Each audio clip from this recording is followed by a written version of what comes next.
घटना।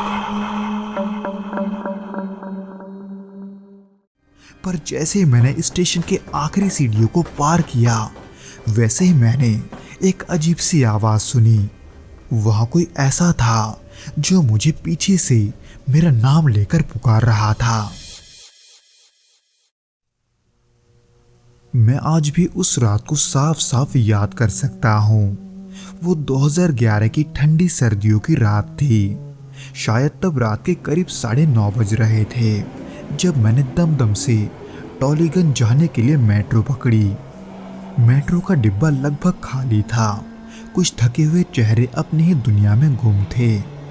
जैसे जैसे मेट्रो रविंद्र सरोवर स्टेशन की ओर बढ़ रही थी, वैसे वैसे अधिकांश यात्री उसके बीच वाले स्टेशन पर उतरते जा रहे थे।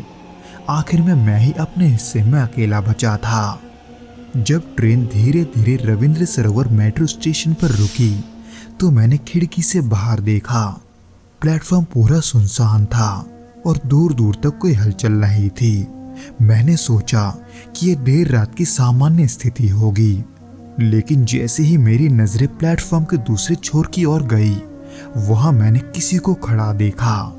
वो हल्की रोशनी में एक धुंधली आकृति जैसी लग रही थी, पर मैंने ये सोचकर उस पर से अपना ध्यान हटा लिया कि शायद वो अपने अगले ट्रेन का इंतजार कर रहा होगा।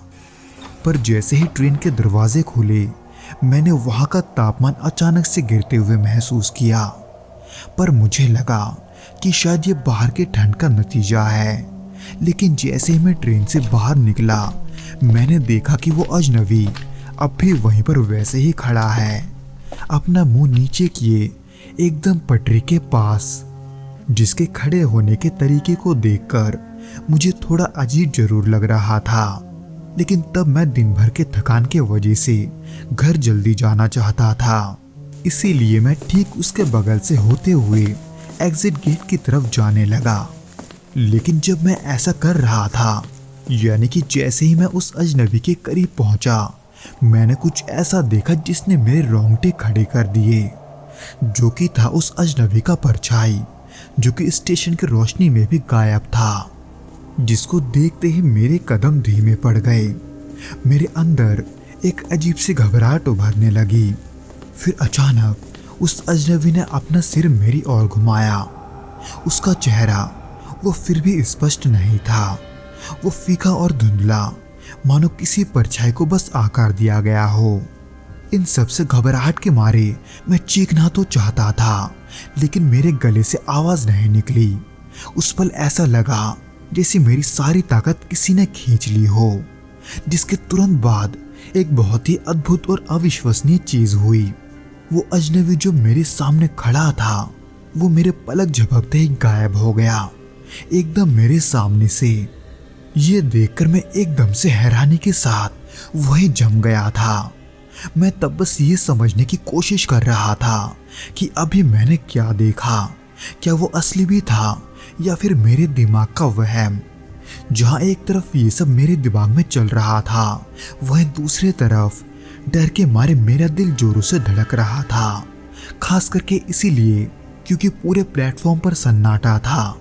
बस दूर जाती ट्रेन की हल्की गूंजी सुनाई दे रही थी। वहां की हवा में एक अजीब सा भारीपन आ गया था। उस हालत में प्लेटफॉर्म से बाहर निकलने तक मेरी हालत खराब हो चुकी थी। हर कदम मुझे भारी लग रहा था, जैसे मानो मेरे पीठ पर किसी ने बोझ रख दिया हो। पर आखिर ये सब मेरे साथ ही क्यों हुआ, मैं ये सोचते हुए स्टेशन से बाहर जा रहा था। पर जैसे ही मैंने स्टेशन के आखिरी सीढ़ियों को पार किया, वैसे ही मैंने एक अजीब सी आवाज सुनी। वहां कोई ऐसा था जो मुझे पीछे से मेरा नाम लेकर पुकार रहा था। मैंने पीछे मुड़कर देखा जरूर, लेकिन वहां कोई नहीं था। एक ऐसा शख्स भी जिसे मैं जानता हूं या फिर कोई ऐसा शख्स जिसे मैं नहीं जानता, वहां कोई नहीं था। इस अजीब और डरावने अनुभव के बाद वहां से जैसे तैसे निकलना भी मेरी खुशकिस्मती थी।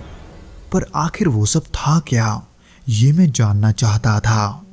इसलिए मैंने रविंद्र सरोवर की दुखद कहानी के बारे में जानने की कोशिश की।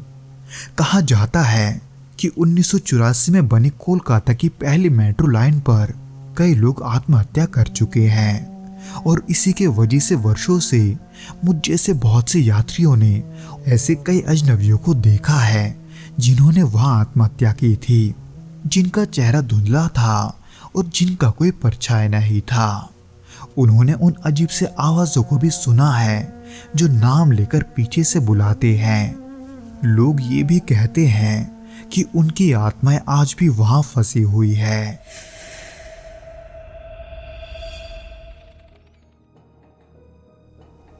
तो दोस्तों, आज के इस पहले घटना के बाद बिना किसी देरी के हम दूसरे घटना की ओर बढ़ते हैं।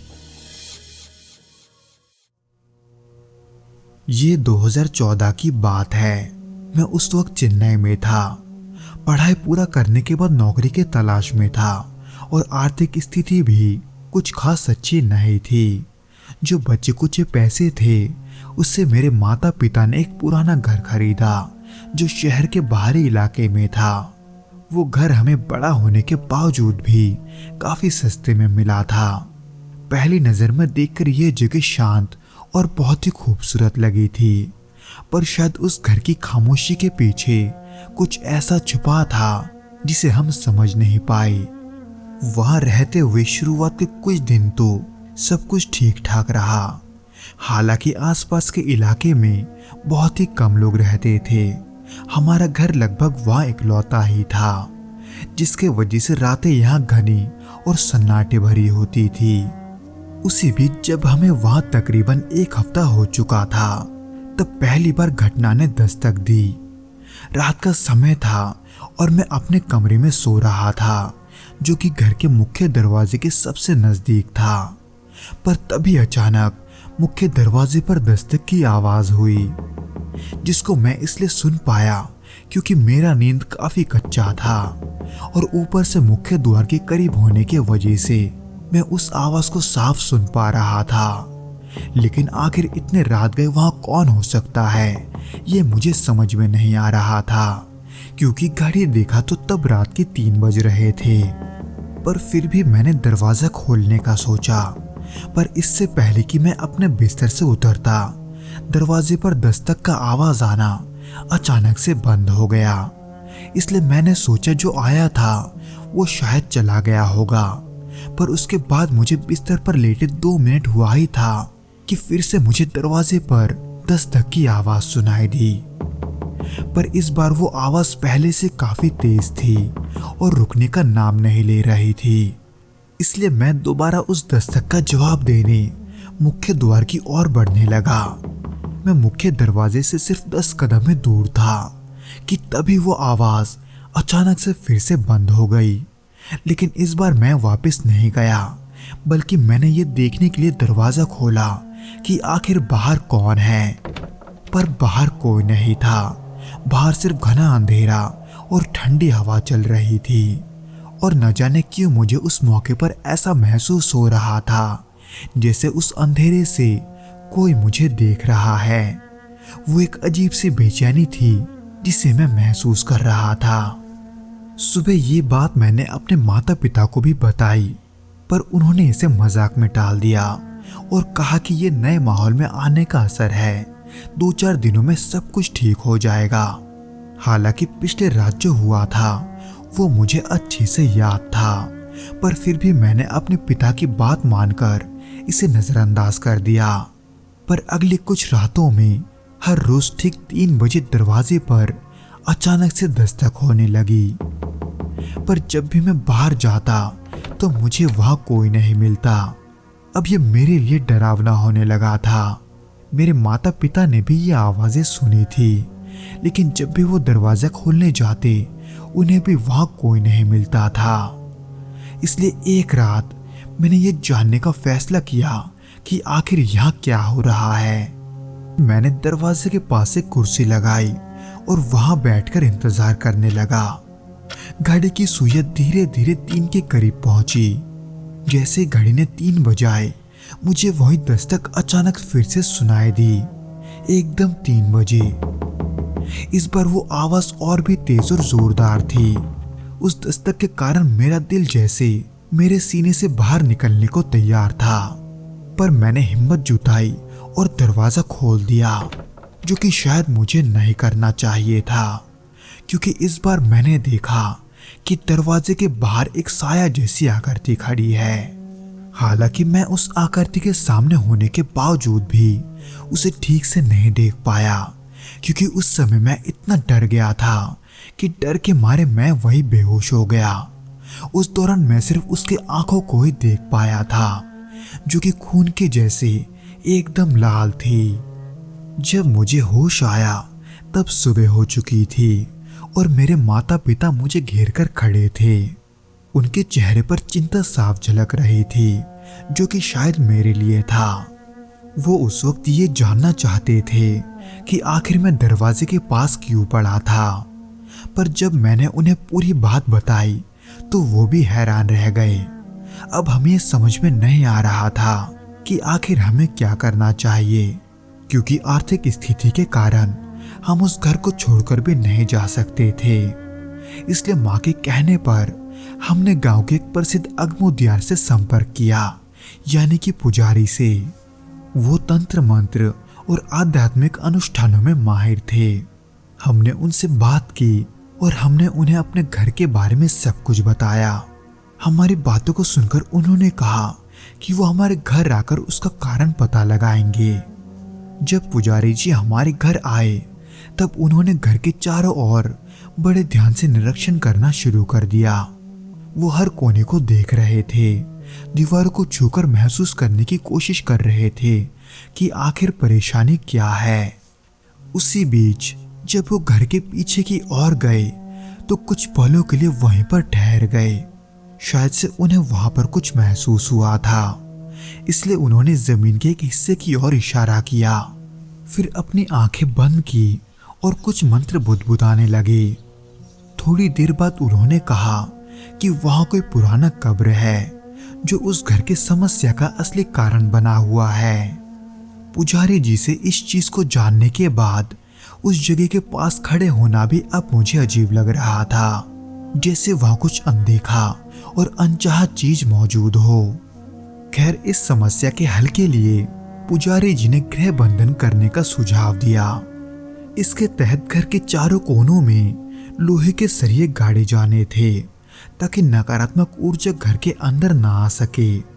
इसके अलावा उन्होंने एक पवित्र हवन करने की बात कही। अगले दिन जब अनुष्ठान शुरू हुआ तब पुजारी जी ने पहले लोहे का 4 सरिया लाने को कहा, जिन पर हल्दी और कुमकुम का लेप लगाया गया। फिर घर के चारों कोनों में उन्हें जमीन में गाड़ दिया। इसके बाद घर के अंदर एक पवित्र हवन किया गया। हवन कुंड में नीम की पत्तियां, गुड़, तिल और कपूर डाले गए। पुजारी जी ने मंत्रों का जाप करते हुए हवन किया, पर उससे पूरे घर में धुआं फैलने के कारण माहौल और भी अजीब लगने लगा था। हवन के बाद पुजारी जी ने घर के हर दरवाजे और खिड़की पर नींबू और मिर्ची बांधने का निर्देश दिया, और फिर उन्होंने मुख्य दरवाजे के ऊपर एक तांबे का यंत्र लगाया, जिसे उन्होंने विशेष रूप से तैयार किया था।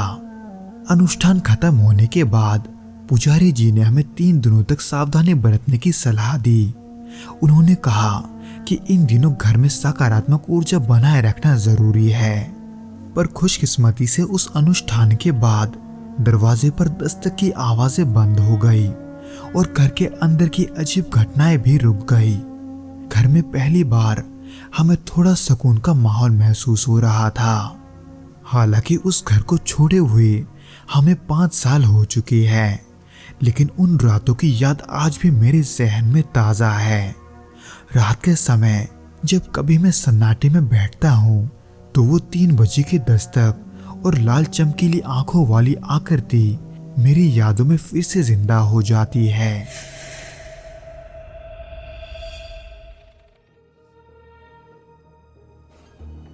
तो दोस्तों, अब हम चलते हैं आज के तीसरे घटना की ओर। उम्मीद करता हूं कि आपको ये भी पसंद आएगा।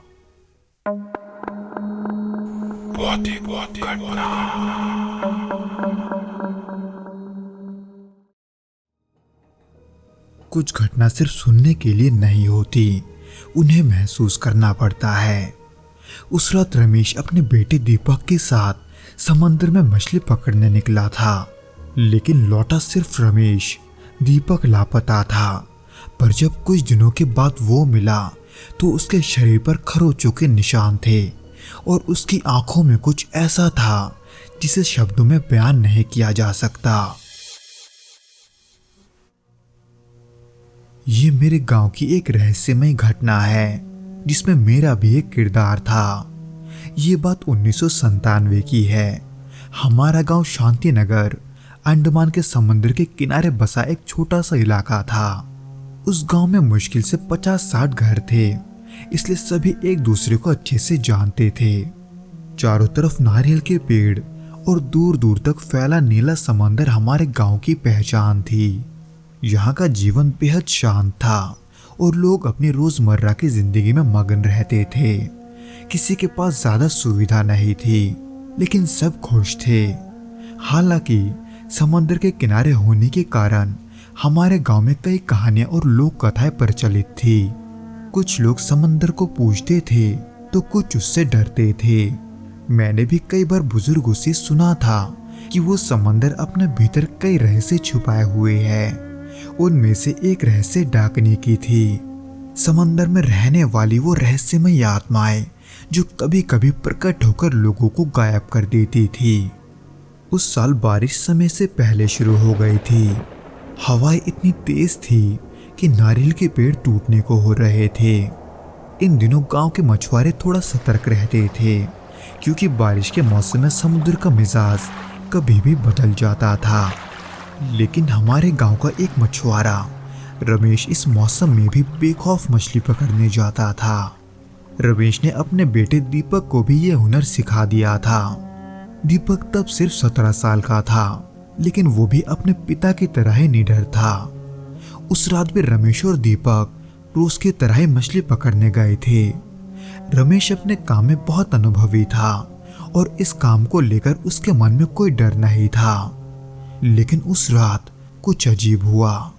अगली सुबह जब रमेश और दीपक नहीं लौटे तो गांव में हलचल मच गई। इसलिए उनको ढूंढने के लिए गांव के कुछ लोग उनकी तलाश में निकल पड़े। मैं भी उनमें से एक था। हम सभी अपने नाव में उन दोनों को ढूंढ रहे थे। पूरा दिन बीत गया, पर हमें उनका कुछ पता नहीं चला। लेकिन सूरज के ढलते ही जब चारों ओर अंधेरा होने लगा, हमें उनकी नाव समुद्र के बीच में खड़ी दिखाई दी। उनकी नाव बिल्कुल स्थिर थी, जैसे किसी ने उसे वही बांध रखा हो। जब हम नाव के पास पहुंचे तो हमने देखा कि रमेश नाव में बेसुध पड़ा है, जबकि दीपक का कोई अता पता नहीं था। उस दौरान रमेश के चेहरे पर एक ऐसा डर था मानो उसने कुछ ऐसा देखा है जिसे वो शब्दों में बयान नहीं कर सकता। रमेश होश में आने के बाद उसने कांपते हुए हमें बताया कि रात को समंदर में कुछ बेहद विचित्र हुआ था। उसने कहा कि वो दोनों शांत पानी में जाल फेंक रहे थे। तभी अचानक पानी के ऊपर हल्की हल्की रोशनी दिखाई दी, जिसे देखकर पहले तो उन्हें लगा कि ये कोई जलचरी जीव होगा। लेकिन धीरे धीरे रोशनी बढ़ती गई। जैसे जैसे रोशनी तेज हुई, पानी के ऊपर एक आकृति उभरने लगी। ये आकृतियां दूर से इंसान की तरह लग रही थी, लेकिन जैसे वो करीब आई, रमेश ने देखा कि उनकी आंखें ऐसी थी जैसे किसी गहरी परछाई में चमकते पत्थर। उनके चेहरे पर कोई भाव नहीं था। शुरुआत में तो उन दोनों को ही ये कोई भ्रम जैसा लग रहा था, लेकिन जैसे आकृति उनके पास आई, उन्होंने अपने लंबे और बेजान हाथों से दीपक को पकड़ लिया। दीपक ने मदद के लिए चीखने की कोशिश की, लेकिन उसकी आवाज दब गई। रमेश उन्हें रोकना तो चाहता था, लेकिन वो अपने ही शरीर को हिला नहीं पा रहा था। और इससे पहले कि वो कुछ समझ पाता, दीपक वहां नहीं था। इसके बाद रमेश को कुछ भी याद नहीं। उसने बताया कि अगली बार जो उसे याद है वो नाव में बेसुध पड़ा हुआ था। रमेश के मुंह से ऐसी बातें सुनकर हम लोग सुन रह गए। हालांकि कुछ लोगों ने इसे उनका वहम समझा, लेकिन हम में से कुछ लोग ऐसे भी थे जिनको रमेश की बातों पर यकीन था। जब ये बात गांव में फैली तब कुछ बुजुर्गों ने इसे डाकनी का काम बताया। उन्होंने कहा कि डाकनी समंदर की रहस्यमय आत्माएं होती है जो पानी के भीतर रहकर उन लोगों का शिकार करती है जो या तो अकेले होते हैं या फिर उनका जो उनके क्षेत्र में घुसपैठ करते हैं। उस वक्त तक ये किसी को नहीं पता था कि ये सब सच है या बस कहानी, पर गांव के लोग रमेश के इस घटना से हैरान जरूर थे और ऊपर से दीपक का कोई सुराग न मिलने से बेचैनी और भी बढ़ रही थी। रमेश की आंखों में छुपा डर सभी को समझ आ रहा था और इसी डर के साथ उसने अपनी बेटी की तलाशी शुरू की। कई दिनों तक रमेश अपने बेटे दीपक की तलाश में गया। उसने कई बार समंदर के किनारे रात बिताई इस उम्मीद में कि शायद वो दीपक को ढूंढ लेगा, जो कि हुआ भी। दीपक के गायब होने के लगभग 4-5 दिनों के बाद हमें दीपक का भी पता चल गया। वो दरअसल गांव के पास वाले जंगल में बेहोश पड़ा था। दीपक जिंदा था लेकिन बहुत कमजोर और डर से सहमा हुआ था। हालांकि उस दौरान वो ठीक से बात भी नहीं कर पा रहा था। वो बस छोटे छोटे शब्दों में हमारे सवालों का जवाब दे रहा था। उसने कहा कि उसे याद नहीं कि वो इन दिनों कहाँ था। उसके शरीर पर खरोंचों के निशान थे और वो बार बार एक ही बात कह रहा था कि पानी के नीचे कुछ है। हालांकि दीपक जिंदा था लेकिन वो कई दिनों तक ऐसे हालात में था कि हम सभी उसे पागल समझने लगे थे, क्योंकि उसकी हरकतें और उसकी बातें हमें बिल्कुल पागलों जैसी लगने लगी थी। हालांकि बीते दिनों के साथ ये सब ठीक हो गया, लेकिन उस घटना के बाद से उसके घर वाले अक्सर उसे नींद में चलते हुए पाते थे, यानी कि उसे नींद में चलने की बीमारी हो गई थी। डाकनी की ये घटना जो पहले सिर्फ कहानियां लगती थी, वो अब हमारे गांव के लिए एक हकीकत बन चुकी थी, जो आज भी एक रहस्यमय हकीकत है।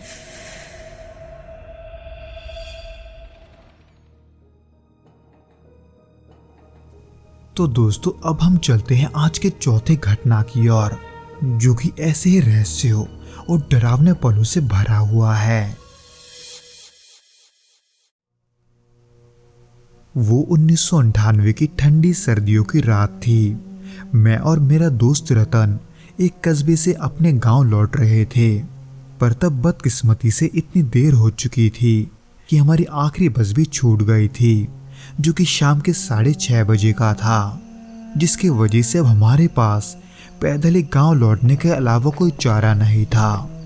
तकरीबन घंटा भर चलने के बाद गांव के रास्ते में हमने एक शॉर्टकट लिया, जो कि बेगुन कोदर स्टेशन के खंडोरों से होकर गुजरता था। हालांकि इस रास्ते के बारे में मैंने डरावनी कहानियां सुनी थी, लेकिन समय बचाने के लिए हमने इसी रास्ते को चुना। उस समय तकरीबन 8 बजने वाले थे। रात का समय था और उस समय चारों तरफ सन्नाटा पसरा हुआ था। पेड़ों की टहनियों की सरसराहट और दूर कहीं झिंगुरों की आवाजें माहौल को और भी डरावना बना रही थी, क्योंकि उस जमाने में बेगुन कोदर स्टेशन के बारे में कई किस्से प्रचलित थे। कहा जाता था कि 1967 में इस स्टेशन के मास्टर ने रात में सफेद साड़ी पहने एक औरत को ट्रैक पर चलते हुए देखा था, जिसके कुछ दिनों के बाद ही स्टेशन मास्टर की रहस्यमय हालातों में मौत हो गई। लोग कहते थे कि वो औरत उसी लड़की की आत्मा है जिसने कभी इस ट्रैक पर अपनी जान दी थी। हालांकि ये कहानियां मैंने पहले भी सुनी थी, लेकिन उस दिन के पहले मैंने इसे कभी गंभीरता से नहीं लिया। उस समय मुझे ये सब बस गांव वालों की बनाई हुई बातें लगती थी। पर जब हम स्टेशन के पास पहुंचे तो माहौल जैसे धीरे धीरे बदलने लगा, क्योंकि जैसे हम ट्रैक के करीब पहुंचे मुझे ऐसे लगा जैसे कोई हमारी तरफ देख रहा है। मैंने रतन को रुकने को कहकर चारों तरफ अपनी नजरें दौड़ाई, लेकिन शुरुआत में मुझे कुछ भी नहीं दिखा।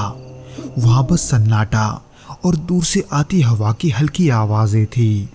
लेकिन जैसे मैंने दोबारा अपने कदमों को आगे बढ़ाया, तभी ट्रैक की तरफ से हल्की सरसराहट की आवाज आई। ये इतनी धीमी थी कि मुझे यकीन नहीं था कि ये असली है या मेरी कल्पना। इसीलिए कुछ पलों के लिए मैंने अपने कदमों को रोक लिया और उस दिशा की ओर देखने लगा जहां से वो आवाज आया था। पर जैसे मैंने उस तरफ देखा, मेरे पैरों तले से जमीन खिसकने में देर नहीं लगा, क्योंकि अचानक मैंने ट्रैक पर सफेद पोशाक में एक औरत को देखा। उसके बाल खुले हुए थे और वो हवा में हल्के हल्के लहर रहे थे। मैं कुछ देर तक वही खड़ा रहा, जैसे मेरे पैर जमीन में गड़ चुके थे। हालांकि मैंने ये भी सोचा था कि वो शायद कोई महिला होगी जो किसी काम से यहाँ आई होगी, लेकिन फिर मैंने महसूस किया कि उसके खड़े होने का तरीका थोड़ा असामान्य है। वो एकदम स्थिर और किसी मूर्ति की तरह खड़ी थी। उस पल मैंने अपने अंदर एक अजीब सी घबराहट महसूस की। मैं समझ नहीं पा रहा था कि आगे बढ़ना चाहिए या वापस लौट जाना चाहिए। रतन मेरे ही करीब खड़ा था, लेकिन उसकी भी सांसें तेज हो रही थी। वो मुझसे कुछ कहने की कोशिश कर रहा था, लेकिन मैं उसकी बात सुन नहीं पा रहा था, क्योंकि मेरा पूरा ध्यान उस औरत पर था। फिर अचानक वो औरत ट्रैक के दूसरी तरफ चली गई, लेकिन उसके चलने का तरीका बिल्कुल भी सामान्य नहीं था। ऐसा लग रहा था जैसे वो जमीन से थोड़ा ऊपर तैर रही हो। उसे इस तरह से आगे बढ़ता देखकर मेरे रोंगटे खड़े हो गए थे, जबकि वो ट्रैक के उस पार पहुंचकर फिर से रुक गई और धीरे धीरे मेरी ओर मुड़ी। उस दौरान पता नहीं क्यों मेरे शरीर में जैसे जान नहीं बची थी। मैंने रतन को पकड़ा और फुसफुसाते हुए कहा कि चलो यहाँ से भागते हैं, लेकिन मेरे शब्द मेरे खुद के कानों में अजीब लग रहे थे। तभी दूर से मुझे ट्रेन की आवाज़ सुनाई दी और मैं ट्रैक की तरफ देखने लगा। ट्रेन की लाइट्स दूर से चमक रही थी और वो तेजी से हमारी तरफ आ रही थी, इसलिए मैंने उस औरत के तरफ देखा, पर वो अब भी ट्रैक के बीच में खड़ी थी। मैंने मन ही मन कहा, ये हट क्यों नहीं रही, जबकि ट्रेन करीब आती जा रही थी और वो औरत वो हिली तक नहीं। पर जैसे ही ट्रेन उस औरत के कुछ ही दूरी पर थी, न जाने वो कहाँ और कैसे गायब हो गई। वो पलक झपकते आंखों के सामने से ओझल हो चुकी थी और वो ट्रेन जोर की आवाज करती हुई आई और वहां से गुजर गई, लेकिन ट्रैक पर कोई नहीं था। ये देखकर मैं और रतन बिना एक शब्द बोले वहां से दौड़ पड़े और जब तक हम गांव नहीं पहुंचे हमने पीछे मुड़कर नहीं देखा।